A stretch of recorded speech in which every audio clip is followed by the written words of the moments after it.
Bonjour et bienvenue en direct sur le plateau de la quotidienne de Crimes et Faits divers. C'est le premier numéro, chaque jour sur Énergie 12. Je vais vous raconter des histoires vraies, aussi fascinantes que bouleversantes, et nous les décrypterons avec nos experts et nos invités. Parce que la réalité sera toujours plus forte que la meilleure série télé. Voici le sommaire du premier numéro de Crimes et Faits divers. Qu'est-il arrivé à Théo? Cet adolescent de 14 ans a disparu à Lens le 27 mai dernier, alors qu'il rentrait de boîte de nuit avec un ami et ne se trouvait qu'à quelques mètres de chez lui. Il s'est soudainement volatilisé. Depuis plus de 3 mois, sa famille n'a plus aucune nouvelle et leur inquiétude grimpe de jour en jour.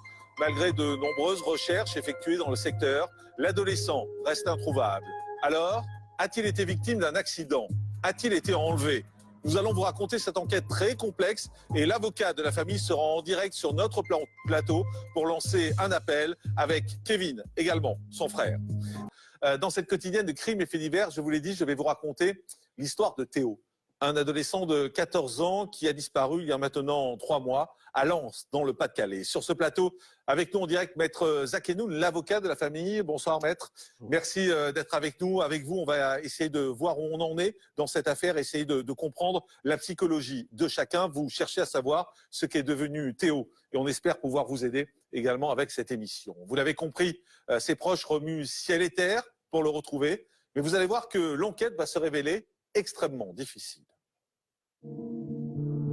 Le dimanche 27 mai 2018, à l'aube, Théo quitte une boîte de nuit située à Loison-sous-Lens. Il n'habite qu'à quelques kilomètres de là et décide donc de rentrer à pied avec son ami Jordan, qui est aussi son voisin. Il est 5h30 quand la mère de l'adolescent les entend arriver et interpelle son fils par la fenêtre. Je lui ai dit maintenant tu rentres. Il m'a dit attends, je raccompagne Jordan. Ils se sont assis à la pierre, ils ont discuté. J'ai repris un café, je me suis remis à la fenêtre pour fumer une cigarette. Et là, plus personne. Je dis peut-être il est en bas, il remonte aux escaliers ou à l'ascenseur où ils discutent. Et après, je me suis dit, il est peut-être rentré chez Jordan et il passe la nuit. Mais le lendemain, Théo n'est toujours pas de retour et sa mère commence à paniquer. D'autant plus que personne ne semble savoir où se trouve le jeune garçon. Pas même son ami Jordan, dont les souvenirs sont flous. J'ai commencé à aller voir en milieu d'après-midi les voisins. Personne n'avait de nouvelles de Théo. Et c'est là que j'ai commencé à m'inquiéter. J'ai commencé à appeler l'hôpital de Lens, l'hôpital de Liévin. J'ai rappelé mon fils. Et de là, j'ai dit, je vais me préparer, puis on va aller au commissariat. Cela ne ressemble pas à Théo de disparaître ainsi, sans prévenir. Très proche de sa famille, l'adolescent a l'habitude d'appeler sa mère plusieurs fois par jour. Scolarisé dans un lycée d'apprentissage, il est en alternance dans une entreprise spécialisée dans le bâtiment et passionné de mécanique. Il semble équilibré et ne pose pas de problème particulier. Plus troublant encore, il est parti, les mains vides. Il n'y a rien qui est disparu, il est parti sans carte d'identité, sans argent, sans rien, sans vêtements, sans rien. C'est volatilisé comme ça, on fait pas une fuite comme ça. Pour moi, on prépare, on prend ça, on met des petites bricoles, perso dedans.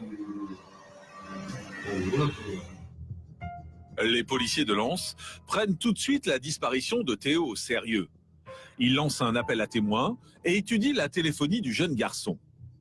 Son téléphone a borné pour la dernière fois à 6h38 du matin, le jour de sa disparition, à Vendin-le-Veil, à 5 km de son domicile. Quant au chien pisteur, dépêché sur place, il perd sa trace au niveau du parc de la Glissoire, à une vingtaine de minutes à pied de l'endroit où il a été vu pour la dernière fois. Mais alors, où se trouve l'adolescent? A-t-il croisé quelqu'un qu'il connaissait? Est-il monté dans la voiture d'un inconnu? Et surtout, lui est-il arrivé quelque chose de grave? On se retrouve donc en direct en plateau avec nos invités pour essayer de comprendre ce qui se passe dans cette affaire. Maître Zakenoun, je le rappelle, vous êtes l'avocat de la famille de Théo. D'abord, je voudrais peut-être qu'on essaie de tracer un peu le portrait de Théo, tracer le portrait de ce garçon. C'est un garçon qui avait l'habitude de fuguer, c'était un garçon plutôt instable. Comment vous-même, vous le définiriez? Alors c'est un jeune garçon, tout ce qu'il y a de plus classique, 14 ans, extrêmement serviable, extrêmement sage, qui n'avait aucune velléité de départ ou de fugue.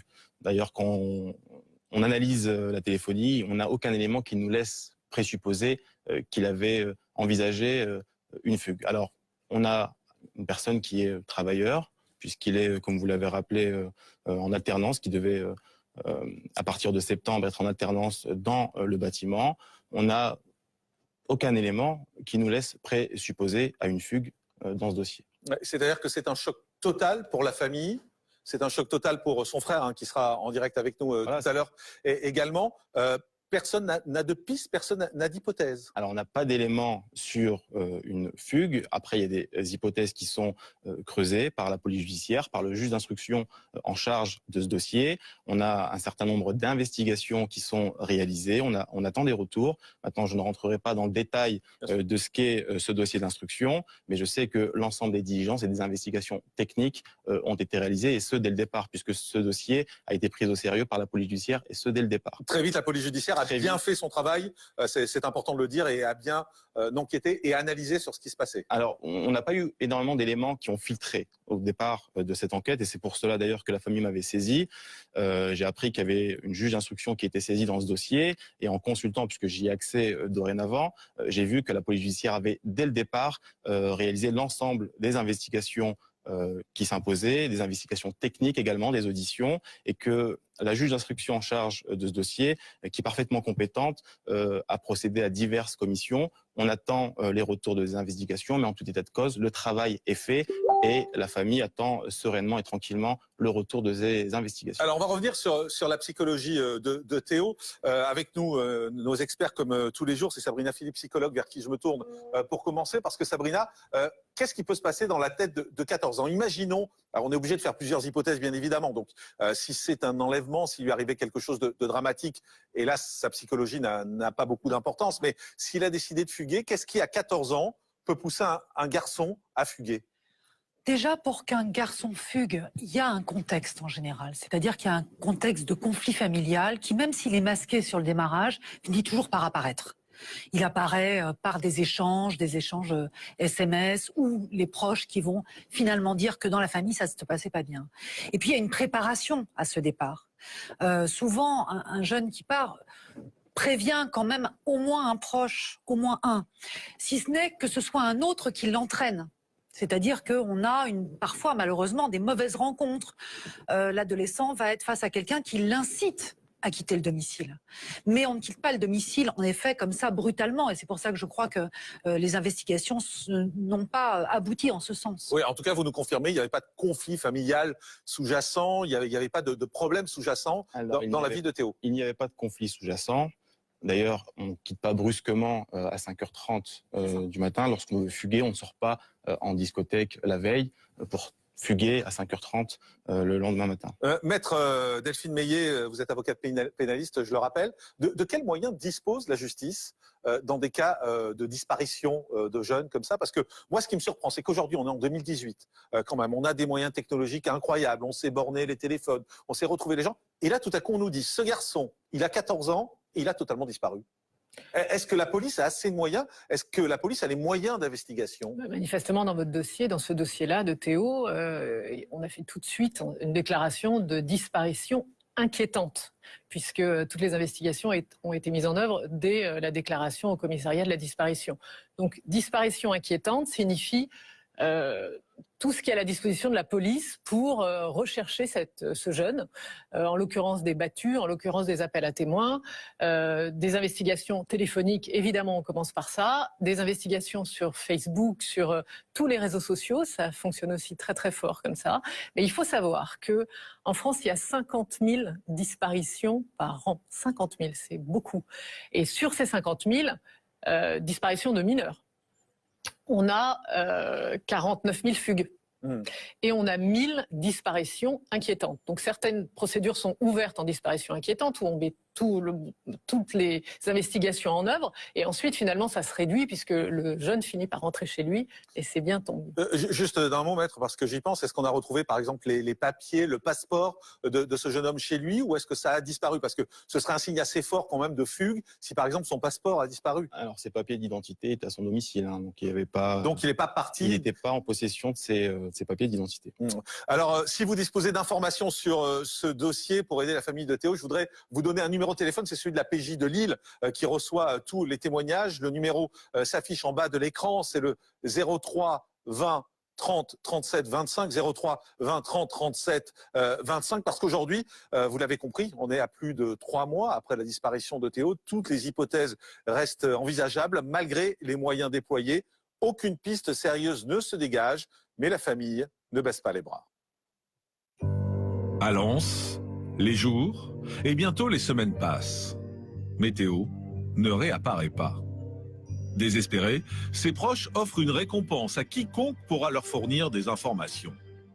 Ils font même appel à un hypnotiseur pour aider son ami Jordan à recouvrer la mémoire. Sans succès. De nombreuses battues sont également effectuées dans les environs, que ce soit par les forces de l'ordre ou par les habitants de la région, très solidaires de la famille du jeune garçon. Je me dis que voilà, ça peut être la mienne. Donc on est obligé, on se sent obligé quelque part. On va continuer par là, il y a une équipe. Donc nous, notre but, c'est de faire par ici. Dès qu'on voit que les herbes sont rabaissées, on y fonce. On analyse tout, on essaye de trouver la moindre petite chose qui peut appartenir à Théo. Mais cela ne donne rien.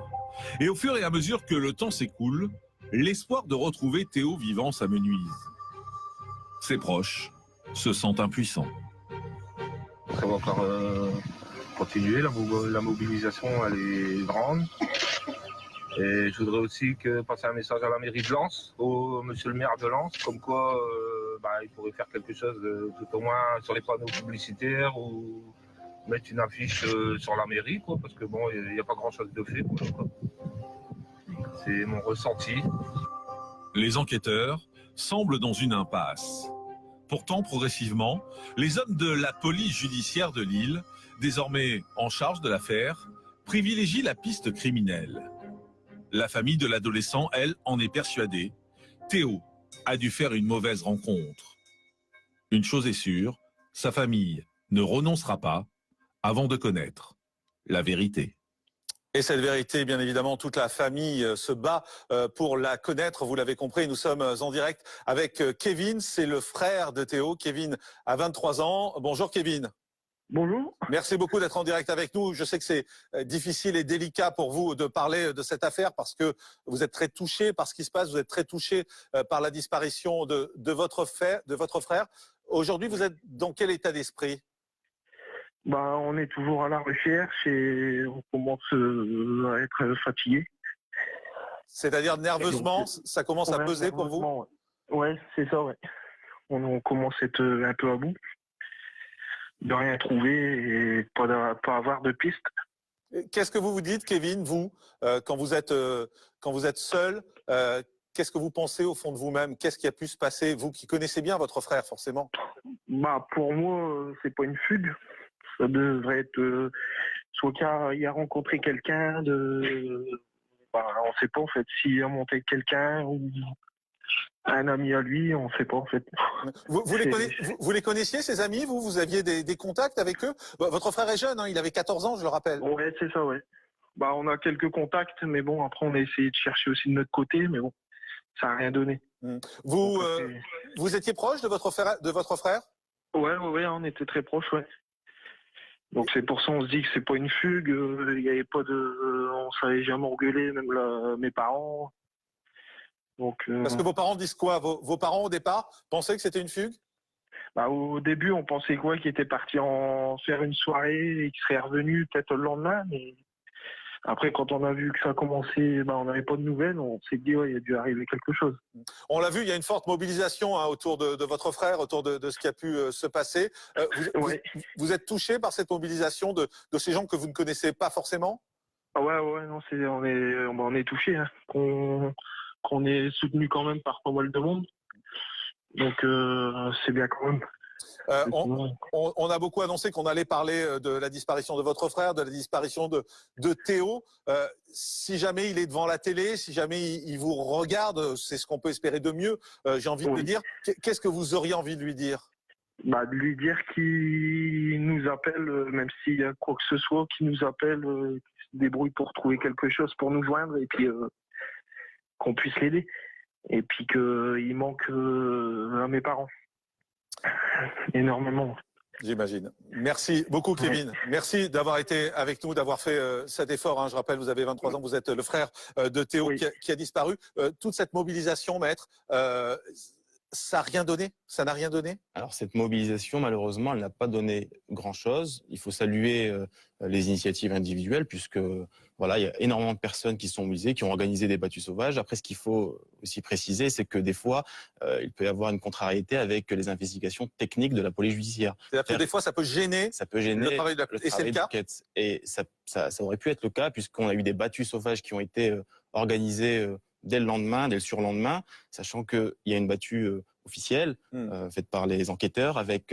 les gens veulent bien faire et parfois ils posent des problèmes à l'enquête. Ça peut, en tout cas, ça peut causer un préjudice dans le cadre des recherches, des investigations techniques. Je comprends bien. Maître Sabrina Philippe, psychologue, juste un dernier mot. On a entendu là Kevin qui était vraiment touchant, qui était vraiment bouleversant et qui dit « on est fatigué, on n'en peut plus ». Comment on tient quand on se retrouve dans une famille et qu'il nous arrive un tel drame? La difficulté, elle est là. Bien souvent, d'ailleurs, il y a des aides aussi, des aides psychologiques, voire médicamenteuses, parce que c'est sur le long terme que ça devient compliqué. Il faut bien comprendre que dès la première seconde où on se rend compte d'une disparition, avec tous les mois qui passent, il y a beaucoup de scénarios, en fait. On est constamment en train de faire des scénarios. Déjà, il y a une attente insoutenable. Et puis, c'est le fait de constamment, dans sa tête, imaginer tous les scénarios possibles. Et c'est extrêmement épuisant. Et l'attente est épuisante. Et on l'entendait dans la voix de Kevin. Je rappelle que si vous disposez d'informations qui pourraient aider la famille de Théo, aider à le retrouver, n'hésitez pas à appeler la PJ de Lille qui prend les appels et qui vérifie. Vous avez eu déjà pas mal d'informations d'ailleurs. Tout a été vérifié et rien de concret. Hein. Alors il y a un grand nombre de vérifications. Après, il y a aussi la voie des réseaux sociaux où on contacte directement les membres de la famille de Théo pour leur dire je l'ai peut-être vu. Je l'ai peut-être aperçu à tel endroit, etc. Mais on se retrouve vite dans la situation, vous savez, de l'homme qui a vu l'homme qui a vu l'autre. Donc on vérifie ces informations parce qu'on a peur de passer à côté de quelque chose. Mais souvent, ces informations, elles se révèlent vaines puisque, en définitive, on n'a aucune piste dans ce dossier. Alors, je vous redonne le numéro de téléphone 03 20 30 37 25. 03 20 30 37 25, c'est le numéro de la PJ. Merci beaucoup, maître Zakenoun, d'avoir été avec nous, avocat de la famille de Théo. Bien évidemment, on va suivre. Au fil du temps, on va suivre cette affaire. On espère vraiment une issue heureuse pour ses parents et pour son frère qui est avec nous. Merci beaucoup.